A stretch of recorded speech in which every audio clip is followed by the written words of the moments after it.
ओम शंकरं शंकराचार्यं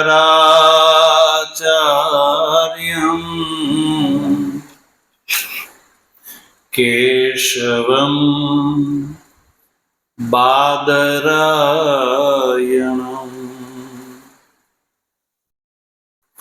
सूत्रभाष्य कृतौ वन्दे भगवन्तौ पुनः पुनः।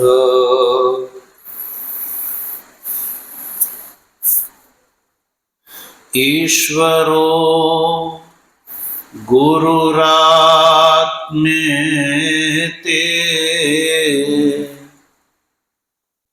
मूर्तिभेद विभागिने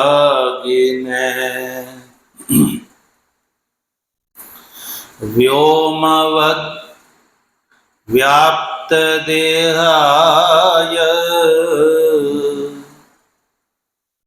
दक्षिणामूर्तये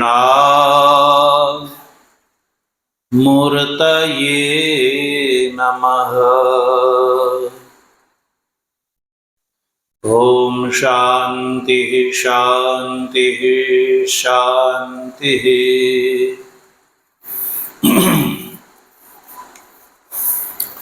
श्रीमन्नारायण नारायण नारायण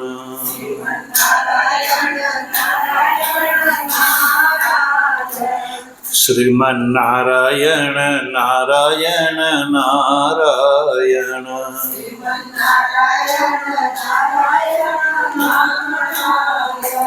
भजमन्नारायण नारायण नारायण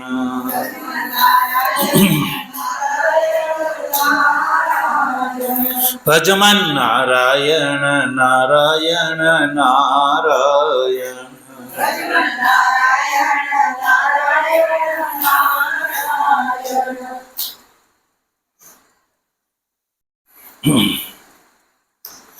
सद्गुरुदेव तत्व जिज्ञासु सज्जनों, ભગવાનની પરમાનુકંપાથી પવિત્રતમ ચાતુર્માસના આ દિવ્ય સમયમાં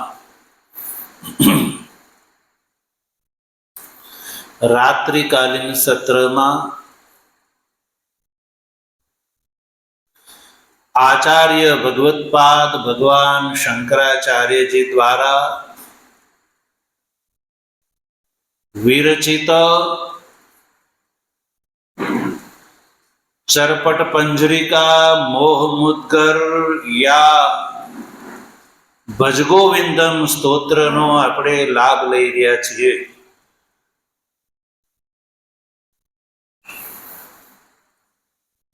આ ક્રમમાં આજે આપણે 11મા શ્લોકનો વિચાર કરવાના છીએ। તો સૌ પ્રથમ આપણે 11મા શ્લોકનો ઉચ્ચારણ કરીશું।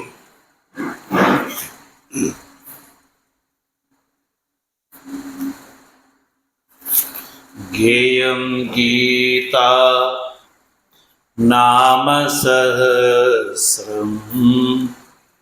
बोलो।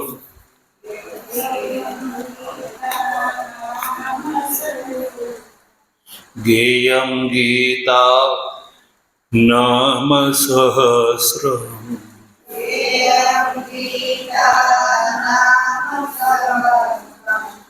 ध्येयं श्रीपतेरूपमजस्रम्।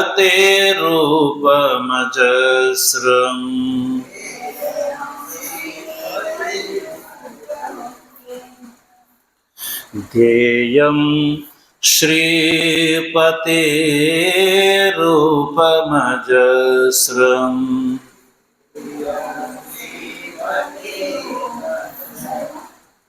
ज्ञेयं सज्जन સંગે ચિત્તમ નેયમ સજ્જન સંગે ચિત્તમ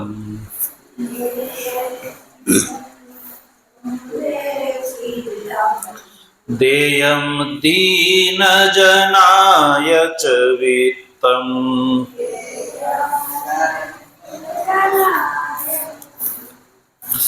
ભજ ગોવિંદમ ભજ ગોવિંદમ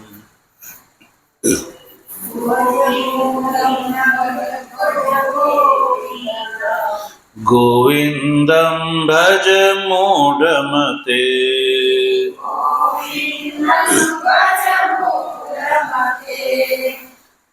થોડા મોટા જાય કે આપણે ફરીને બોલીએ એક વાર. ગેયમ ગીત હું નથી હશે જો હોય જ તે ને કેમ ના હોય. ગેયમ ગીતા નામ સહસ્રમ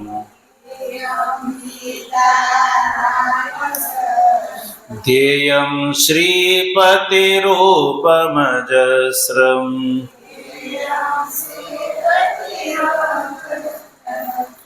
નેયમ સજ્જન સંગે ચિત્તમ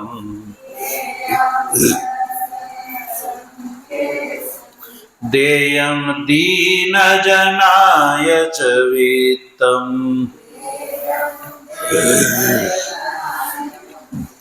ભજ ગોવિંદમ ભજ ગોવિંદમ ગોવિંદમ ભજ મૂઢમતે.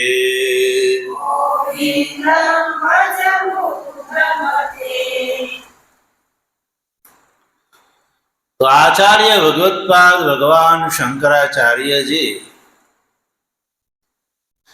એક વૃદ્ધને ઉદ્દેશીને આ વાત કરે છે. કોને ઉદ્દેશ કરીને? વૃદ્ધને ઉદ્દેશ કરીને. કારણ કે ભગવાન શંકરાચાર્યજી એકવાર કાશીમાં ગંગા સ્નાન કરવા માટે ગયા હતા. તો ત્યાં કાશીના ગંગાજીના ઘાટ ઉપર એક વૃદ્ધને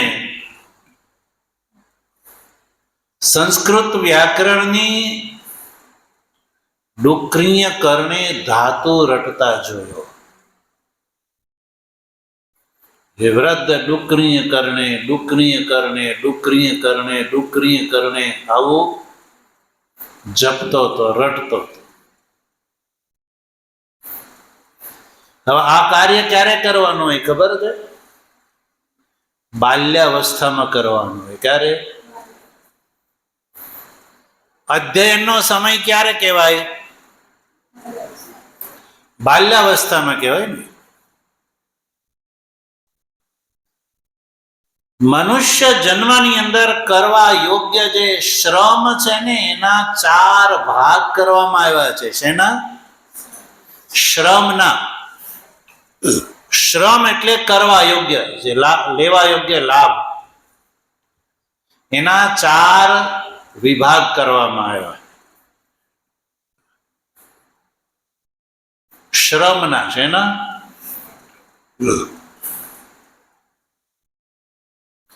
એટલે એને આશ્રમ કહેવામાં આવે છે. શ્રમનું વિભાગીકરણ.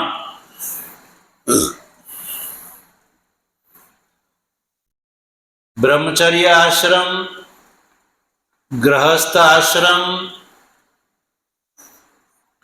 વાનપ્રસ્થ આશ્રમ અને સંન્યાસ આશ્રમ. સાંભળ્યું છે કે નહીં? બોલો. આ 4 આશ્રમમાં મનુષ્ય જન્મમાં કરવા યોગ્ય જે શ્રમ છે એનું વિભાગીકરણ કરી દેવામાં આવ્યું. તો મનુષ્ય જન્મમાં શું શ્રમ કરવાનો છે? કે જેના વિભાગ કરવામાં આવ્યા. તો યાદ રાખો, આપણો ધર્મ છે એ સનાતન ધર્મ છે. કેવો છે? અને સનાતન ધર્મનો ઉદ્દેશ છે મનુષ્ય જન્મ સફળ થાય એ માટે સાધનો બતાવવા. એટલે સનાતન ધર્મને જાણવા માટે પ્રત્યેક મનુષ્યએ વેદાધ્યયન કરવું જરૂરી છે. શું કરવું જોઈએ? વેદાધ્યયન. વેદાધ્યયન વગર આ મનુષ્ય શરીરમાં મારા માટે શું કરવા યોગ્ય છે એ ખબર કેમ પડે ભાઈ? તમારે કોઈ એક જગ્યાએથી બીજી જગ્યાએ જવું હોય અને તમે રોડ ઉપર જતા હોય અને રોડ ઉપર સાઇન બોર્ડ લગાડેલા હોય, તો તમારે જે જવું છે એ ડેસ્ટિનેશનનો, એ ગંતવ્યનો બોર્ડ તમે જોવો, પણ વાંચતા ન આવડતું હોય તો ત્યાં લખેલું હોય, પણ જો વાંચતા ન આવડતો હોય તો ખબર પડે કે ભાઈ કયા ગામનો એરો કઈ બાજુ બતાવ્યો છે, એના કેટલા કિલોમીટર બતાવ્યા છે.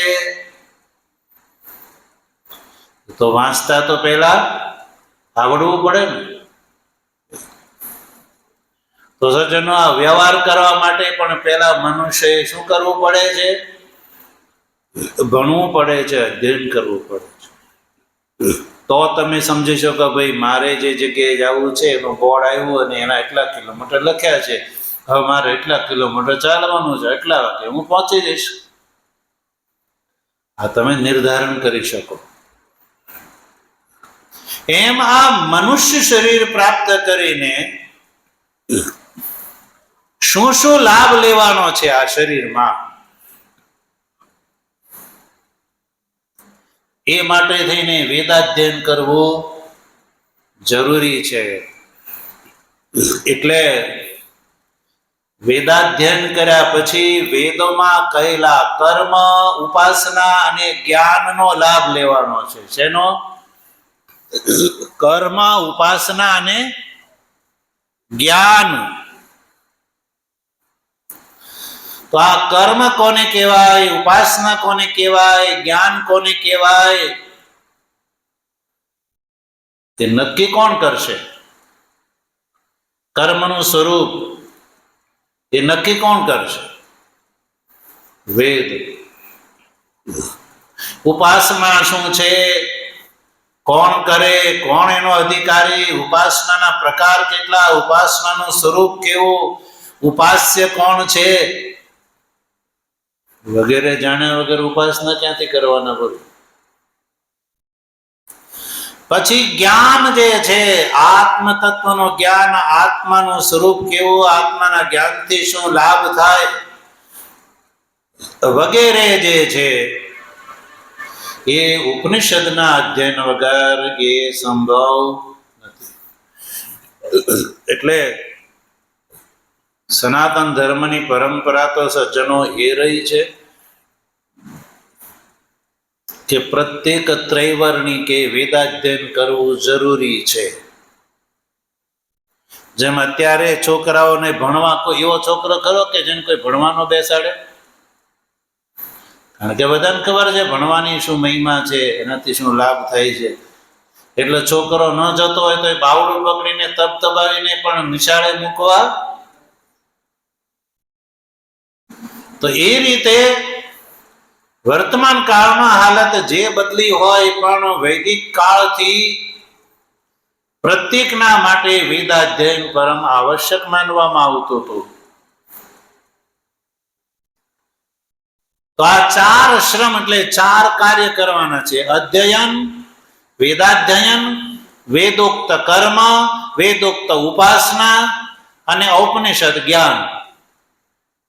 આ વસ્તુનો મનુષ્ય શરીરમાં લાભ લેવાનો હોય છે સજ્જનો.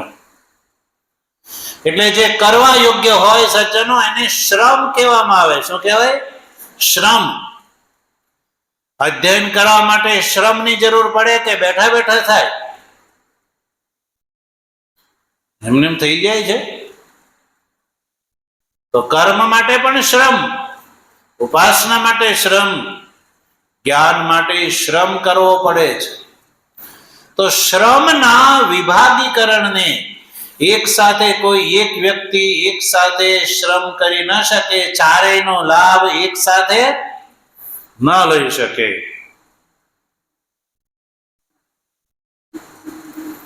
તમે કોઈ ભોજન સમારંભમાં જાઓ અને આજકાલ તો લગ્ન એવા થાય કે જેટલા પૈસા આ મનુષ્ય કમાયો હોય ને બધા ક્યાં વાપરવાના? લગ્નમાં. ક્યાં વાપરવાના? છોકરાના લગ્નમાં. એટલે છોકરાના લગ્ન થાય એટલે જેટલા વધારે પૈસા વાપરે એટલો એ સમાજમાં મોટો ગણાય. શું ગણાય? સમાજમાં એ મોટો ગણાય. એટલે સમાજમાં મોટો ગણાવવા માટે લગ્ન સમારંભમાં આજકાલ તમે જુઓ તો વિદેશમાંથી ફળ ફ્રૂટ લાવવામાં આવે અને એને સજાવવામાં આવે. તમે ન જોઈ એવા પદાર્થો જે છે આજકાલ લગ્ન સમારંભમાં તમને ખાવા મળે. ન જાણે કેટલા બધા ટેબલ સજાવેલા હોય, પણ તમારે એક જ વાર ખાવાના છે. કેટલી વાર? એક વાર ખાવાના છે. એ જેટલા ટેબલમાંથી જે પદાર્થ જે લેવો હોય એ એકવાર તમે જો મારના હાજે માટે ઘરે બાંધી જવું છે તો તમે બાંધી શકશો ત્યાંથી? એ જ વખતે જમવાના છે. તો પછી જમવા માટે પદાર્થોનો કોઈ પાર નથી. જો તમે બધી જગ્યાએ લેવા જાઓ તો થાળી ભરાઈ જાય. એટલે તમારે શું કરવું પડે? સિલેક્શન કરવું પડે કે ભાઈ આ લઈએ ને આ ન લઈએ. એક સાથે બધું થઈ શકતું. એવી રીતે વેદાધ્યયન, પછી વેદોક્ત કર્મ, વેદોક્ત ઉપાસના અને જ્ઞાન, આ બધું એક કાળમાં એક વ્યક્તિ એક સાથે કરી શકે નહીં. એટલે એનો ક્રમ બનાવી દેવામાં આવ્યો. મનુષ્યની આયુષની અવસ્થા અનુસાર એનો ક્રમ બનાવી દેવામાં આવ્યો. એટલે કે બ્રહ્મચર્ય કાળમાં, એટલે કે જીવનની પહેલી જે 25 છે એ પહેલી 25 વેદાધ્યયન કરવાનું. શું કરવાનું? વેદાધ્યયન. આજકાલ તો કોઈ 12-15 વર્ષનો છોકરો મજૂરી કરે તો સરકારમાં એનો કાયદો લાગુ પડે. બાળ મજૂરી દોષ ગણાય, દંડ ગણાય. કારણ કે એ અવસ્થા મજૂરી કરવાની નથી, ભણવાની અવસ્થા છે. તો પહેલો શ્રમનો વિભાગ, સૌથી પહેલું કાર્ય કરવા યોગ્ય છે વેદાધ્યયન. એટલે વેદાધ્યયન શિક્ષણ ગ્રહણ સિવાય એ વખતે બીજું કઈ કાર્ય કરવાનું હોતું નથી. એ તો આજકાલ એ પરંપરા લુપ્ત થતી જાય છે. એટલે છોકરો ભણે તેની સાથે નોકરી કરે, એ બધું અત્યારે લોકોને ગમતી વાત છે. નોકરી કરતો જાય અને કે શું કે નોકરી કરે છે ને સાથે ભણે છે. તો બે શ્રમ એક સાથે ભેગા થયા. એક સાથે વ્યક્તિને જે એક કરવાનું હોય અને બે કરે તો કાળ તો એનો એ છે, એટલે સમય બેમાં વહેંચાઈ જાય. એટલે પેલો નોકરી તે પ્રભાવિત થાય અને અધ્યયન પ્રભાવિત થાય. જે પૂરો સમય અધ્યયનમાં મળવાનો હોય એ અધ્યયનના સમય કપાયા ત્યારે નોકરી થશે કે ડબલ સમય કોઈ પેદા કરશો? સમય તો એટલો જ છે. ત્યારે આપણા વૈદિક ધર્મની અંદર આ વાતનો વિચાર કરવામાં આવ્યો કે પ્રથમ 25 વર્ષ જે છે એ ભણવા માટે છે, અને પછી વેદાધ્યયન જે કરી ચૂક્યો છે એની સામે બે વસ્તુ છે. વેદાધ્યયન કરતી વખતે એ જ વખતે એને સંસારની યથાર્થતાનો યદિ બોધ થઈ ગયો તો એ ગ્રહસ્થ આશ્રમની અંદર પ્રવેશ કર્યા પહેલા યા કર્મ અને ઉપાસનાનું અનુષ્ઠાન કર્યા પહેલા એ સંન્યાસ ગ્રહણ કરી અને જ્ઞાનનો ભાગીદાર થઈ શકે છે. અને જો બ્રહ્મચર્ય સમાપ્ત થયા ગુરુજી દ્વારા સમાવર્તન સંસ્કાર કરતી વખતે જો એના મનમાં સંસાર વિષયની જીજીવિષા હોય તો ગુરુજી એવા વિદ્યાર્થીને કહે કે ભાઈ તું વિવાહ સંસ્કાર કર અને વેદોક્ત કર્મનું અનુષ્ઠાન કર. એટલે એવા વિદ્યાર્થીને માટે ગ્રહસ્થ આશ્રમ છે. એટલે જીવનમાં બીજો શ્રમ ચાલુ થાય. બીજો શ્રમ કયો? વેદોક્ત કર્મ, વેદોમાં બતાવેલા કર્મનું અનુષ્ઠાન એ ગ્રહસ્થાશ્રમમાં થઈ શકે છે. વેદોની અંદર બતાવેલા યાવત કર્મો છે એના વિભાગીકરણ કરવામાં, વર્ગીકરણ કરવામાં આવ્યું. ઈષ્ટ કર્મ, પૂર્ત કર્મ અને દત્ત કર્મ. આ ત્રણેય પ્રકારના કર્મોનું અનુષ્ઠાન કરવા માટે આ ગ્રહસ્થાશ્રમ છે, ભોગ ભોગવવા માટે નહીં. અને વેદોક્ત કર્મ જે છે એ સપત્નીક થઈ શકે છે, એટલે પત્નીના પાણી ગ્રહણની, વિવાહ સંસ્કારની આવશ્યકતા પડે છે. અને એ પરંપરા ચાલે એટલે સંતતિની આવશ્યકતા પડે છે. સંતતિ એટલે પુત્ર પુત્રાદિ વગેરે. પછી ગ્રહસ્થ આશ્રમમાં 25 વર્ષ સુધી વેદોક્ત કર્મનું અનુષ્ઠાન કરે એટલે એના અંતકરણમાં રહેલો મળ નામનો દોષ દૂર થઈ જાય. પછી ત્રીજી 25 છે એ વાનપ્રસ્થ આશ્રમ, એમાં શ્રદ્ધા તપાદીનો અનુષ્ઠાન કરે, યા કુટીચક યા બહુદક સંન્યાસ ગ્રહણ કરી એને ઘર બારનો, પુત્ર પત્નીનો ત્યાગ કરીને વનમાં જઈને રહે, એને કહેવામાં આવે વાનપ્રસ્થ આશ્રમ. એમાં ઉપાસના છે. પછી ઉપાસના કર્યા પછી ચતુર્થ જે ચોથી 25 છે જીવનની 75 પછીની, જેને સંન્યાસ આશ્રમ કહેવામાં આવે છે. અને એમાં કર્મ અને ઉપાસનાના ફળ સ્વરૂપે પ્રાપ્ત થયેલા અંતકરણની જે શુદ્ધિના ફળ સ્વરૂપે વેદોક્ત ઔપનિષદ બ્રહ્મ સંબંધી જે જ્ઞાન છે એ જ્ઞાનનો ભાગીદાર થઈ જાય છે અને જ્ઞાન દ્વારા એ મુક્ત થઈ જાય છે, જીવતા મુક્ત થઈ જાય છે. આ રીતે વૈદિક ધર્મની અંદર મનુષ્ય જન્મને સફળ કરવા માટે મનુષ્ય જન્મની અંદર કરવા યોગ્ય જે શ્રમ છે એ શ્રમનું આશ્રમ ક્રમથી વિભાગીકરણ કર્યું. એટલે આશ્રમ એટલે એક શ્રમ, એ એક આશ્રમમાં એક શ્રમ કરવાનો, શ્રમનું વિભાગીકરણ. આ સમંતાત શ્રમ આશ્રમ, જે શ્રમ છે એમાંથી ચૂંટીલા એક શ્રમ માટે આચરવા યોગ્ય જે કાળ અવસ્થા એને આશ્રમ કહેવામાં આવે છે. તો અધ્યયન કયા કાળમાં કરવાનું હોય? બ્રહ્મચર્ય જીવનની પહેલી 25માં. હવે પેલો વૃદ્ધ છે ને એ 75, 80, 90 વર્ષનો વૃદ્ધ થઈ ગયેલો હતો અને એની વૃદ્ધાવસ્થાનું ભાષ્યકારે વર્ણન કર્યું. અંગમ ગલિતમ ફલિતમ મુંડમ દશન વિહીનમ જાતમ તુંડમ વૃદ્ધો યાતિ ગૃહિત્વા દંડમ. એ વૃદ્ધાવસ્થાનું વર્ણન કર્યું.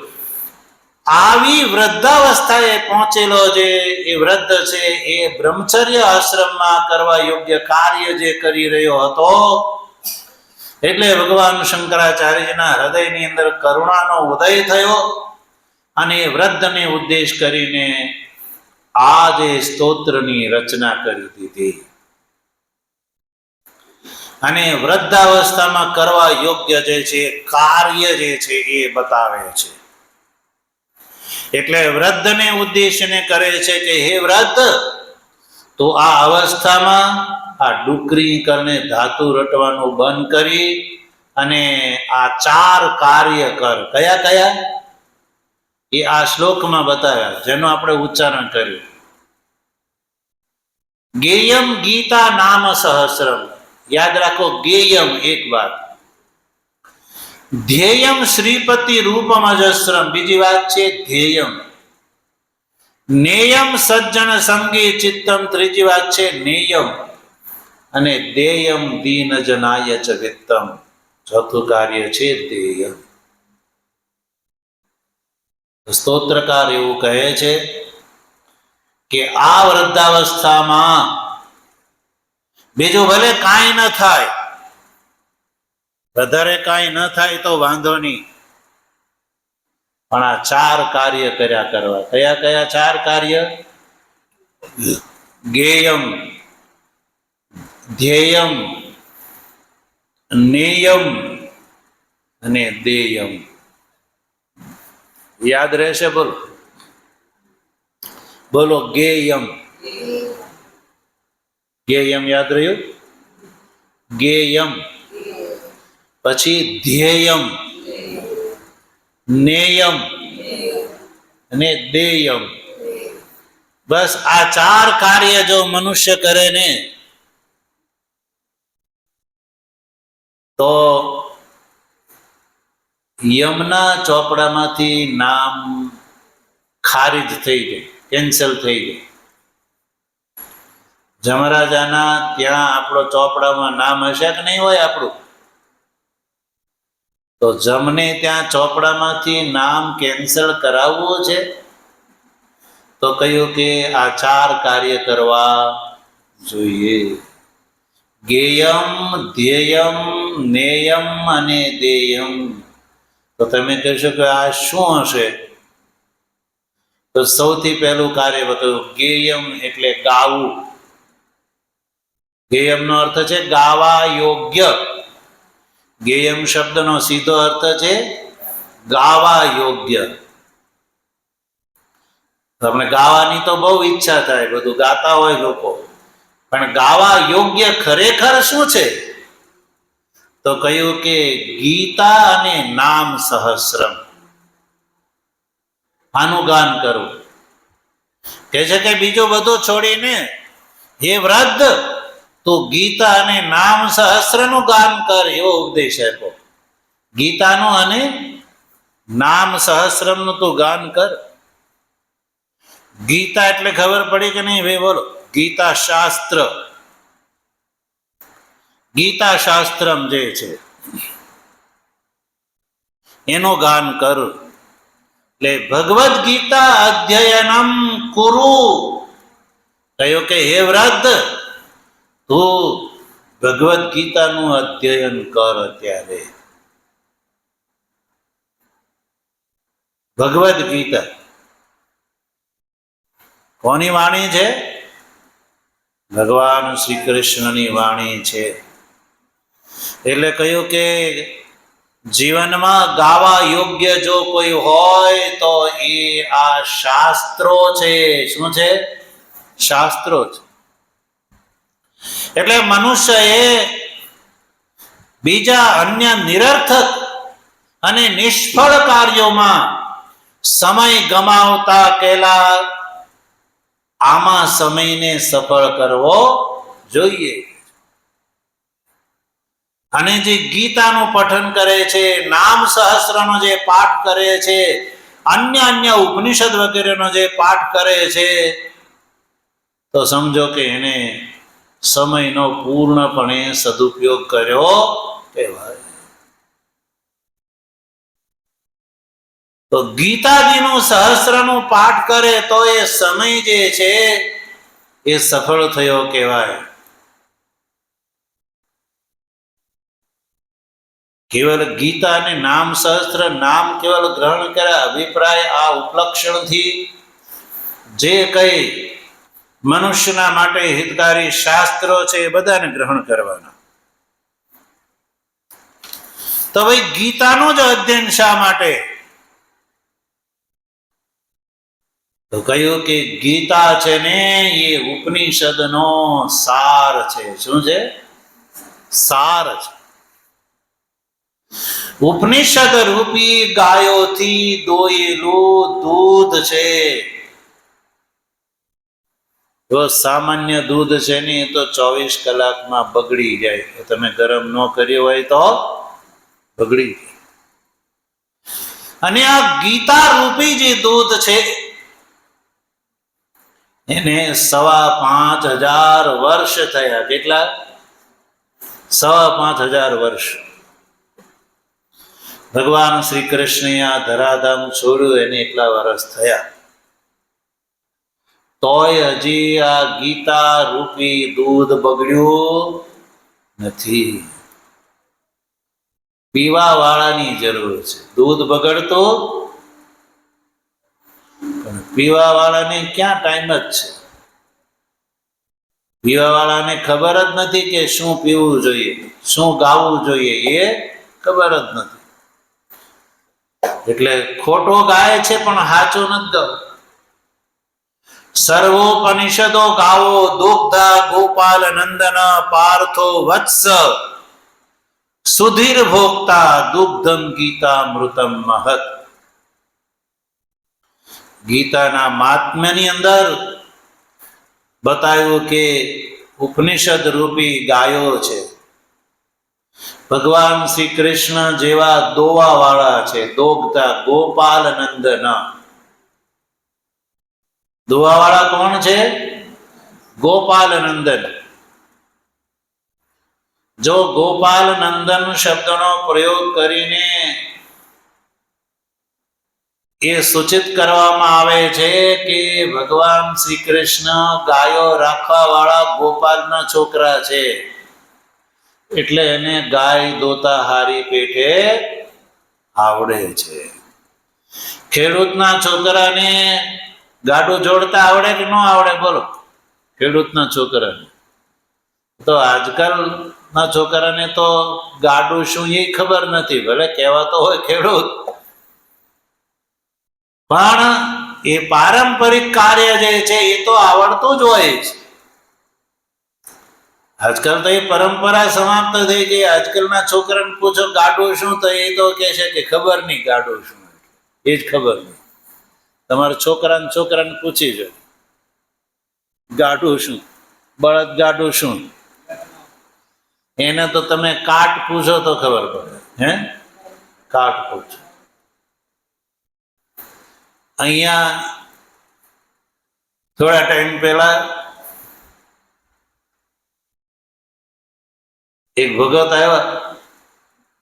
એના છોકરાને ગાય બતાવતી વખતે કે જો બેટા કાઉ જાય. એમ હું કીધું જો આ કાઉ છે. કેળું આવ્યો તો કે તારે બનાના ખાવું છે, કાઉ જોવી છે. તો બોલો એના છોકરાને શું શીખવાડે છે? બનાના કહેતા શીખવાડે છે અને ગાયને કાઉ કહેતા શીખવાડે છે. ગાય શબ્દ એવો છે બોલવાથી વાણી શુદ્ધ થાય, પવિત્ર થાય. ગાય મંગલવાચી શબ્દ છે. ગાય શું છે? મંગલવાચી શબ્દ છે. હવે કાઉ માટે મંગલવાચી શબ્દ કઈ કહેવાતો હોય તો બતાવો. પણ એના બદલે છોકરાને અત્યારથી કાઉ શબ્દ શીખવાડવો છે. પછી એ શું કરે? એ પછી માતા પિતાને શું કહે છે? મધર કહે છે. અને નહીં, મધર એની અત્યારે નવા નામ જે છે એ હોદાતા જાય છે, જેની અંદર ક્યાંય સ્નેહનો કોઈ રંગ ન હોય એવો. પછી એમ કે છોકરો તો અમને વૃદ્ધાશ્રમમાં મૂકવાની વાત કરે છે. તો એ સંસ્કાર કોને આપ્યા? જેણે પોતાના માતાને વૃદ્ધાશ્રમમાં મૂક્યા છે તો એનો છોકરો એને શું કરશે? પરંપરા ચલાવશે કે પરંપરા તોડશે? એ તો એમ કે ને મારા બાપાએ મારા દાદા દાદીને વૃદ્ધાશ્રમમાં મોકલ્યા તો મારે શું કરવો જોઈએ? એટલે એ પરંપરા ચાલુ રાખશે. સંસ્કારહીન હોય તો એટલે દાખલા એવા છે તો માતા પિતાને છોકરો મારતો હોય, બોલો, ધોલ ધપાટ કરી લેતો. આ પોઝિશન છે. તો અભિપ્રાય એ છે કે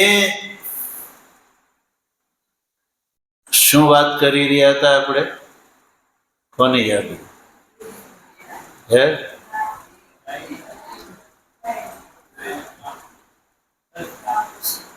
છોકરાને આવું શીખવાડે તો પછી એ ભણે ત્યારે શું કરે? આવું જ કરે. એટલે છોકરાને સંસ્કાર એવા આપવા પડે કે જે છોકરો એમ સમજે કે ભાઈ આ મારો ધર્મ છે. એટલે કે છોકરાને એના પારંપરિક સંસ્કાર આવવા જોઈએ. તો ભગવાન ગોપાલનંદન છે. શું છે? તો ગોપાલનંદન, ગોપાલ નંદન એટલે પુત્ર, અને ગોપાલનો પુત્ર એટલે ગોપાલ એટલે ગામ પાલયતી, તે ગોપાલ જે ગાયોનું પાલન કરે એને ગોપાલ કહેવામાં આવે. અને એના છોકરાને ગાય દોતા આવડે કે ન આવડે? બોલો, હારી પેઠી આવડે ને તો એને ઉપનિષદ રૂપી ગાયો દોય છે. અને એક વાત નક્કી, ગાય દોતી વખતે વાછરડાને છોડવો પડે છે, તો જ ગાય જે છે એ દૂધ આપે છે, નહીં તો એ દૂધને પકડી રાખે છે. તમે ગમે એટલો પ્રયત્ન કરો, કઈ મળે. એટલે પાર્થો વત્સ, અર્જુન જે છે એ વાછરડો છે. અર્જુન રૂપી વાછરડાના માધ્યમથી ભગવાન શ્રી કૃષ્ણએ ઉપનિષદ રૂપી ગાયોને ધોઈને દૂધ તૈયાર કર્યું. સુધીર ભોગતા દુગ્ધમ ગીતા મૃતમ મહત. અને એવું આ દૂધ કે 5,500 વર્ષ થયા તો હજી બગડ્યું, અને બગડવાની સંભાવના પણ. દુગ્ધ અમૃત છે. શું છે? અમૃત. ગીતા રૂપી દુગ્ધામૃત જે પીવે છે ને એ અમર થઈ જાય છે. અમૃત પીવે તો શું થઈ જવાય? બોલો, અમર થઈ જાય. એમ ગીતા રૂપી દૂધ પીવે છે એ અમર થઈ જાય છે. પણ ગીતાનું અધ્યયન આચાર્યના મુખથી કરવું જોઈએ. ગીતા એવો ગૂઢ ગ્રંથ છે, એ કઈ એમણામ પઠન પાઠન કરવાથી, કઈ ગુજરાતી વાંચી લેવાથી એનો અર્થ સમજાય એવો નથી. તો ભગવાન શંકરાચાર્યજીએ ભગવાન શ્રી કૃષ્ણનો જે ઉદ્દેશ હતો એ ભાષ્ય કરીને ઉદ્દેશને ઉદ્ઘાટિત કર્યો. એટલે ગીતાનો જે વાસ્તવિક જે અર્થ છે એ અર્થનું ઉદ્ઘાટન આચાર્ય ભગવત્પાદ ભગવાન શંકરાચાર્યજીએ કર્યું. અને જો ભગવાન શંકરાચાર્યજીએ ભાષ્ય કર્યું ન હોત તો ગીતાનો અર્થ જે છે ને ગલત અર્થ આપણા હાથમાં હોત, અને ગલત અર્થથી જે લાભ મળવો જોઈએ મળતો. તમે કહો કે રોડ હારો હોય ને એની ઉપર ચાલવું, પણ તમારે જે રોડે જવું હોય ને એ હારો ન હોય તો પછી તમે તમારા ગંતવ્ય સ્થાને પહોંચી શકો નહીં ને.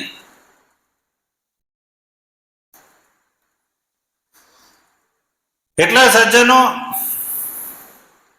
મનુષ્ય જન્મનો એ આ ઉદ્દેશ છે. સજ્જન,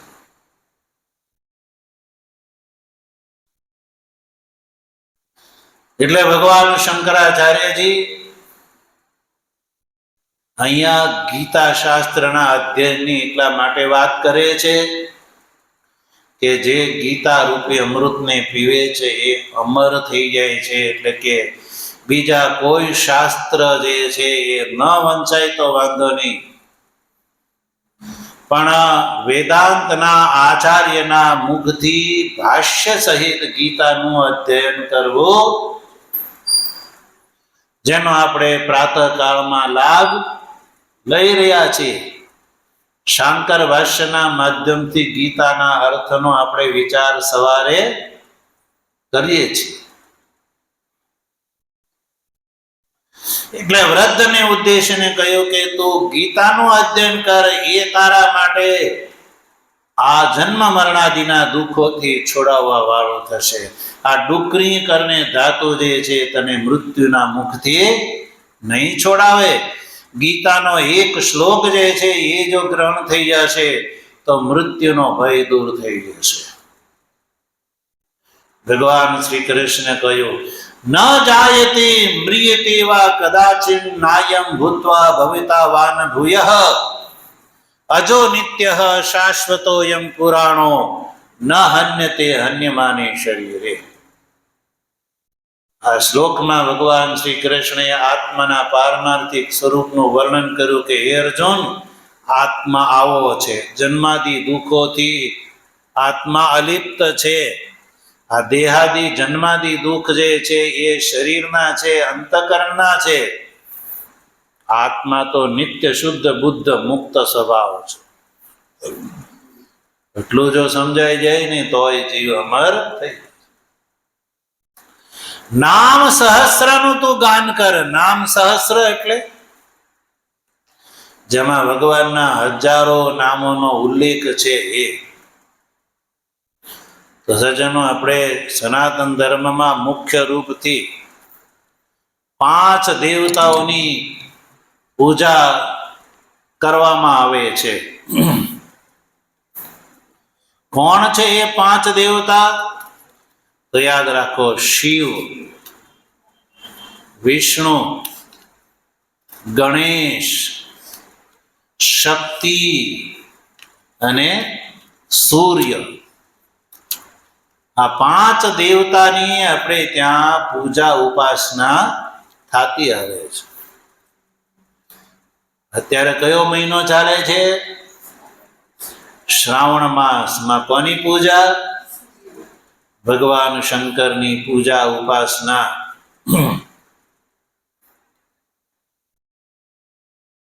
પછી એકાદશાદી તિથિ યા વગેરે આવે તો આપણે કોની ઉપાસના કરીએ? ભગવાન વિષ્ણુની. પછી ચતુર્થી વગેરે સંકષ્ઠ્યાદિ ચતુર્થીના નિમિત્તે કોની પૂજા કરીએ? ગણેશજીની.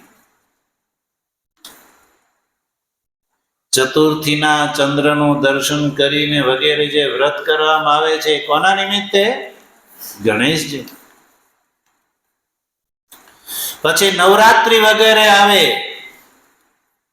શારદીય નવરાત્ર અને વાસંત નવરાત્ર, ત્યારે આપણે કોની પૂજા ઉપાસના કરીએ છીએ? શક્તિની. અને રોજ સવારે જલાદિથી કોની ઉપાસના કરીએ? સૂર્યની. તો આ બધા દેવતાઓ અલગ અલગ માનીને ઉપાસના કરીએ છીએ કે એક જ પરમાત્માના ભિન્ન ભિન્ન રૂપો માનીને આપણે ઉપાસના કરીએ છીએ? એટલે આપણે ત્યાં ઉપાસનામાં કોઈ ભેદ યા વૈદિક સનાતન ધર્માવલંબી જે વેદના વાસ્તવિક અર્થને જાણે છે એ ભગવાનની અંદર ઝઘડા ઉભા કરતો, જે એક જ ભગવાનને એક જ રૂપમાં જે સમજ્યા વગર વેદાંતના અર્થને વૈદિક ધર્મને સમજ્યા વગર જેને કેવલ મનુષ્ય બુદ્ધિથી પરિકલ્પિત જેને ઈશ્વરના સ્વરૂપને માની રાખેલો છે ને, જેનો કોઈ આધાર નથી, એવા લોકો ભગવાનમાં ઝઘડા ઉભા કરે છે. એને ત્યાં એક જ રૂપમાં બસ અમે એને જ માનીએ ને. પાછા એટલું જ નહીં, અમારા ભગવાન બધા કરતા મોટા પાછા એમ કે સર્વોપરી. એમ કેવું કે સર્વોપરી. કારણ કે કોઈ પ્રમાણભૂત વાત તો છે નહીં. એટલે આવા લોકોએ ભગવાનની અંદર ઝઘડા ઉભા કર્યા, ભગવાનને ઊંચા અને નીચા બતાવ્યા, ઉપર ને નીચે બતાવ્યા, અને લોકો આ પકડી રાખે છે. કારણ કે લોકોને તો બિચારાને ખબર જ નથી. એને તો જેવું ધર્મના નામથી શીખવાડો ને એવું આ લોકો શીખી જાય છે.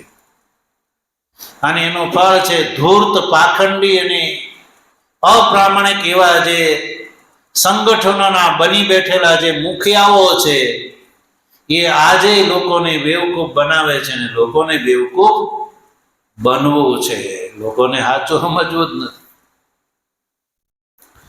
એટલે ધૂર્ત પાખંડીની જેટલી બોલબાલા છે એટલે એવી જે છે વાસ્તવિક જે છે સૈદ્ધાંતિક મતને અનુસરનારાની એને લોકો જાણતા નથી, એને ઓળખતા નથી.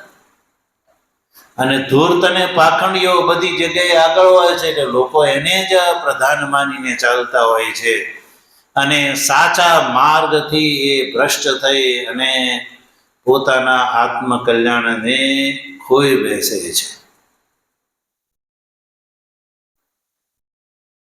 એવા એવા સંગઠનો પનપતા જાય છે કે જે એક જ ભગવાનની અંદર ભેદ કરતા હોય છે. એને પૂછો આનો તમારી પાસે કોઈ આધાર ખરો? તો કે નહીં, એ ન પૂછાય, એ તો માની જ લેવાનું હોય. શંકા ન કરાય, એમ કે હું કે શંકા ન કરાય. એમાં ગીતાનું વચન ટાકે સંશયાત્મા વિનશ્યતિ, જો એવું ગીતામાં કહ્યું છે. પણ ગીતામાં ભગવાને શેના માટે કહ્યું છે એ એને ખબર નથી અને સાંભળવાવાળાને બધાને બિચારાને ખબર નથી. એટલે અધિકતર જે છે આ રીતે લોકો મૂર્ખ બનતા હોય છે એટલે ભગવાનમાં ઝઘડા ઉભા કરે. એટલે વૈદિક સનાતન ધર્મના સાચા અને અનાદિકાલીન સ્વરૂપને જો ઓળખવું હોય, જાણવું હોય તો ગીતા, નામ સહસ્ર વગેરેનો પાઠ. નામ સહસ્ર તે અભિપ્રાય છે વિષ્ણુ સહસ્ર નામ, શિવ સહસ્ર નામ, શક્તિ સહસ્ર નામ, ગણેશ સહસ્ર નામ વગેરે જે છે વધારેની તો એનો પાઠ કર્યા કરે. એની અંદર ભગવાનના જ ગુણકૃત નામોનો ઉલ્લેખ હોય છે. તો નામનો જપ કરવાથી મનુષ્યનું અંતઃકરણ શુદ્ધ થઈ જાય છે. એટલે કહ્યું કે ગેયમ ગીતા નામ સહસ્રમ. મનુષ્ય ગાન કરવું તો કોનું કરવું? ગીતાનું અને સહસ્ર નામ, ઉપનિષદ વગેરેના પાઠ કરતા રહેવા જોઈએ. ભલે અર્થ ન આવડે ને તો એ પાઠ પણ કરતા રહેવો જોઈએ. ઘણા લોકો એમ કે અમને તો ન આવડે, પણ તું પ્રારંભ તો કર. એકવાર કરીશ, બીજા દિવસે, ત્રીજા દિવસે, ચોથા દિવસે સુધરતું જશે. કારણ કે આપણે બોલીએ તો ખબર પડે કે આપણે ક્યાં ભૂલ થાય છે. બોલીએ નહીં તો ભૂલ ક્યાં થાય ખબર પડે? બોલો, ના પડે. એ તો શીખવાની આપણી જો મનોવૃત્તિ હોય તો આ સંસારની અંદર કોઈ એવી વસ્તુ નથી કે જે આપણને ન આવડે. કારણ કે એ મનુષ્યના માટે જ. પછી બીજું કહ્યું કે વાંધો નહીં, જો ગાતા ગાતા થાકી જાઓ તો બીજું કાર્ય કરો. ગાતા ગાતા થાકી જાઓ. એક કાર્યમાં તો આમ તો મનુષ્યને ગમે નહીં ને. એમ કે એકનું એક કાર્ય ક્યાં સુધી કર્યા કરવું? તો કાંઈ વાંધો નહીં, ગાવાનું બંધ કરો, ધ્યાન કરો. શું કરો? તો ધ્યેયમ, તો ધ્યાન કરવા યોગ્ય શું છે એ પ્રશ્ન ઉભો થાય. તો કયો? ધ્યેયમ શ્રીપતિ રૂપમ અજસ્રમ. ધ્યેયમ એટલે ધ્યાન કરવા યોગ્ય શું છે? તો કયો? શ્રીપતિ રૂપમ અજસ્રમ. શ્રીપતિનું જે રૂપ છે એનું ધ્યાન કરો. કોનું? શ્રીપતિનું. શ્રીપતિ કોણ છે ભાઈ? ધ્યેયમ શ્રીપતિ રૂપમ અજસ્રમ. શ્રીપતિ, શ્રી કોને માટે? લક્ષ્મીજીને માટે વપરાય છે. શ્રીના પતિ કોણ છે? ભગવાન વિષ્ણુ છે. તો એનો રૂપ કેવું છે? તો ચતુર્ભુજ ધારી તો છે જ, પણ વ્યાપનોતી વિષ્ણુ. આવો આચાર્ય ભગવત્પાદ અર્થ વિષ્ણુ શબ્દનો જ્યાં જ્યાં શાસ્ત્રોમાં પ્રયોગ આવ્યો ને ત્યાં કહ્યું કે વ્યાપકત્વાત વિષ્ણુ, વ્યાપનોથી તે વિષ્ણુ જે બધી જગ્યાએ વ્યાપ્ત થઈને રહે એને વિષ્ણુ કહેવામાં આવે છે. તો આપણો આત્મા બધી જગ્યાએ વ્યાપ્ત છે કે તમારી એક પાસે જ છે? આત્મા એ વિષ્ણુ, તદ વિષ્ણુ હો પરમમ પદમ. તો શ્રીપતિ, તો ધ્યાન કરવું. તો તમે કહો કે અમે તો ધ્યાન કરતા થાકી જઈએ, કે એનાથી બીજું બતાવો ને. તો કહ્યું કે તો નિયમ સજ્જન સંગે ચિત્તમ. તો પછી સત્સંગ કરો. શું કરવું? સત્સંગ. ચિત્તમ સજ્જન સંગે નિયમ. ધ્યાન કરતા થાકી જાવ તો પછી આ રહ્યું જે આપણું ચિત્ત છે એને સજ્જન મહાપુરુષોના સંગમાં, નિયમ એટલે લઈ જવું, દોરી જવું. નિયમ શબ્દનો અર્થ છે દોરી જવું, લઈ જવું. ક્યાં લઈ જવું? સજ્જન સંગે. સજ્જન મહાપુરુષોનો સંગ કરવો, સત્સંગ કરવો. સજ્જનો સત્સંગ, સજ્જનનો સંગ એટલે સત્સંગ કરવો. અને સત્સંગ એક એવું સાધન છે સજ્જનો, કે બધાના માટે ઉન્નતિનું કારણ છે. એટલે આપણે બોલીએ છે ને, સંતોનો સંગ સદા આપજો રે ગુરુજી, માગો છો એકલો. બીજું કાંઈ ન મળે કાંઈ નહીં, કે સત્સંગ કર્યા કરીએ. તો સત્સંગથી મનુષ્યના જન્મની, જીવનની એવી ઉન્નતિ થાય એવા બીજા કોઈથી થતી. સતકર્મ સત સંગથી મનને રે ધોવો. મનને મેલો છે તો ધોવું તો શું કરવું પડે? સત્કર્મ અને સત્સંગ, આ બે કર્યા કરવા જોઈએ. બીજું કાંઈ ન થાય તો કાંઈ નહીં, સારા કર્મ કરવા અને સત્સંગ કર્યા કરવો. તો તમે કહી શકો સત્સંગથી શું લાભ થતો હશે? તો સત્સંગથી પ્રત્યક્ષ લાભ થાય છે. સૌથી પહેલો જે લાભ છે, જાડ્યમ ધિયો હરતી. બુદ્ધિની જડતા દૂર થાય છે. જે ગ્રંથિઓ જે પકડી રાખી હોય છે ને એ દૂર થાય છે. વર્તમાન કાળમાં જે સત્સંગનું સ્વરૂપ એટલું વિકૃત થઈ ગયું છે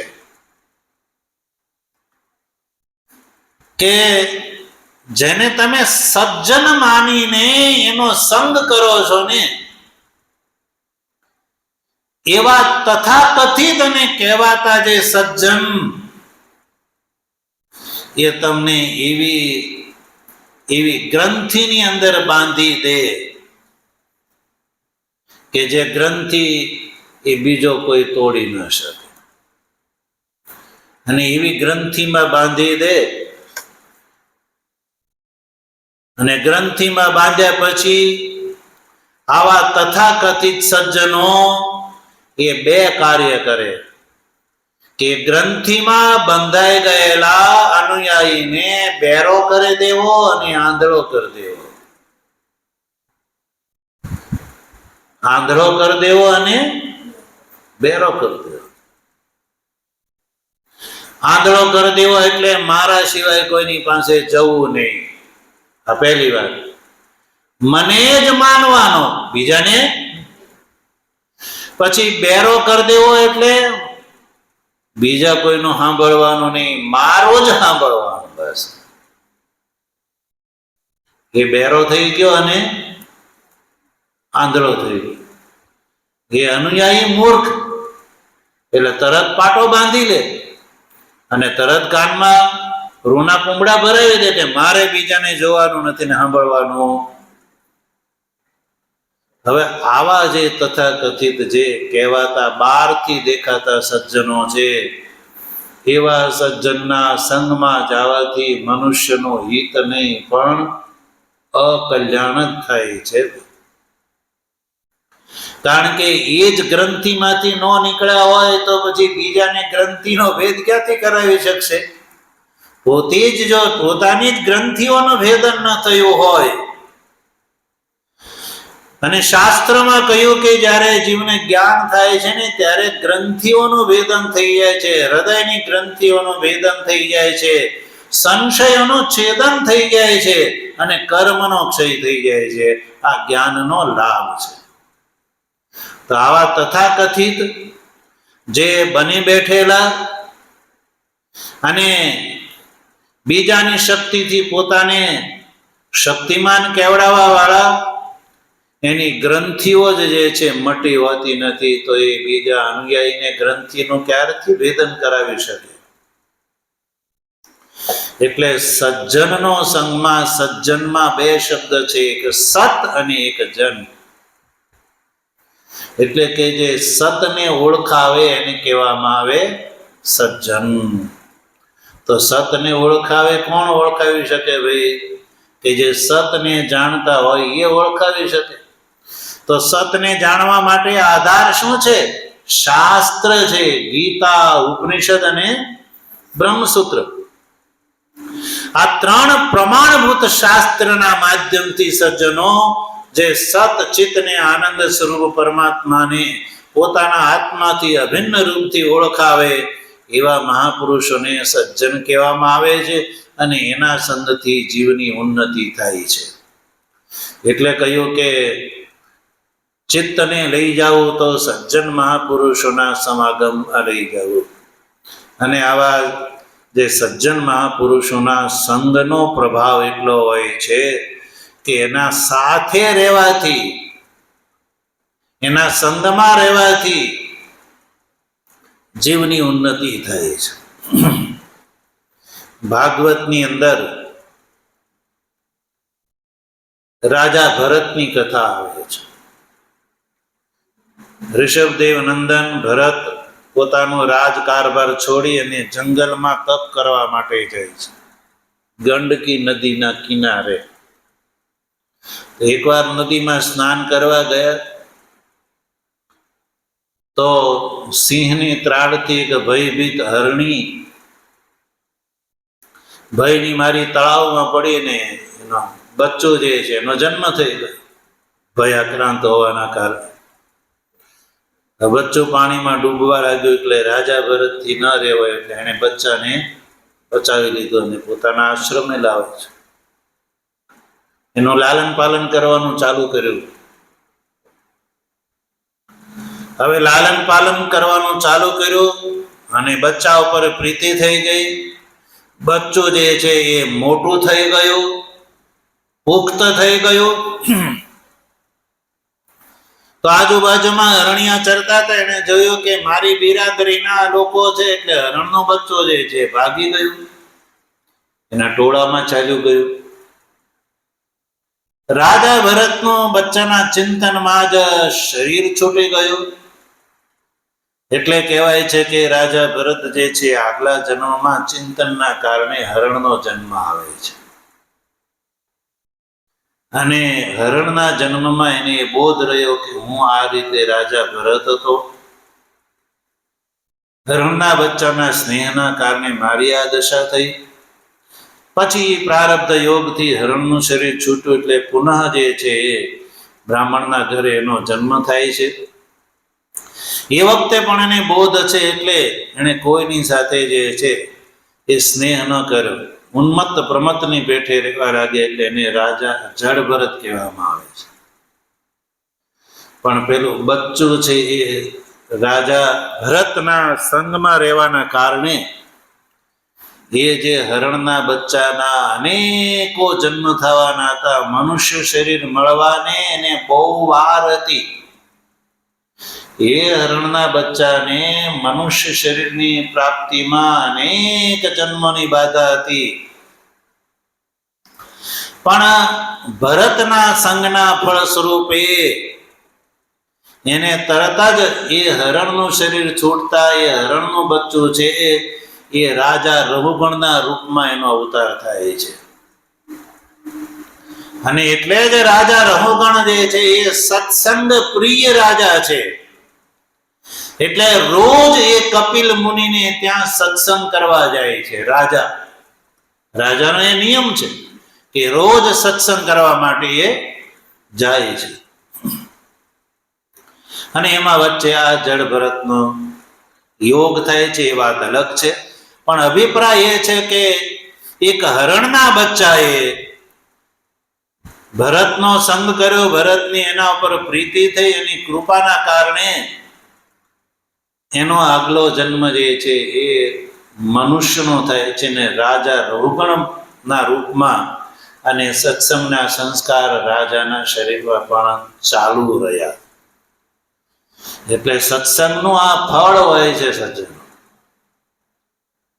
એક ઘડી આધી ઘડી, આધી में पुनियाद, तुलसी संगत संतति कटे कोटि अपराध. એટલે મનુષ્ય હંમેશા સત્સંગ કર્યા કરવો જોઈએ, અને એમાંથી કોઈ ચોથું કાર્ય કરવું હોય અને આવશ્યકતાથી વધારે અન્ન ધન અને વસ્ત્ર જો કોઈની પાસે હોય તો દીન જનાય ચ વિત્તમ દેયમ. તો દીનજન આવશ્યક જરૂરિયાતમંદ છે એને એની ધનાધિકથી સેવા કરવી જોઈએ. અન્નની જરૂર હોય તો અન્ન, વસ્ત્રની જરૂર હોય તો વસ્ત્ર, અને ધનની જરૂર હોય તો ધન પ્રદાન કરી અને પોતાના અન્ન, ધન અને વસ્ત્રને દાન દ્વારા પવિત્ર કરી શકાય છે સજ્જનો. તો સજ્જનો, આજે યદ્યપિ આપણા સત્સંગનો સમય પ્રતિદિનનો 9:30 છે, પણ આજે આપણે શ્રી કૃષ્ણ જન્મોત્સવ મનાવવાના છીએ.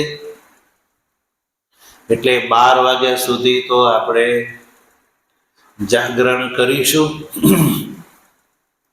એટલે 10 વાગ્યા સુધી આપણે પ્રવચન લંબાવ્યું. વિશ્રામ કરીને પુનઃ આપણે ફરીને આવી અને ભગવાનનું ભજન કરીશું.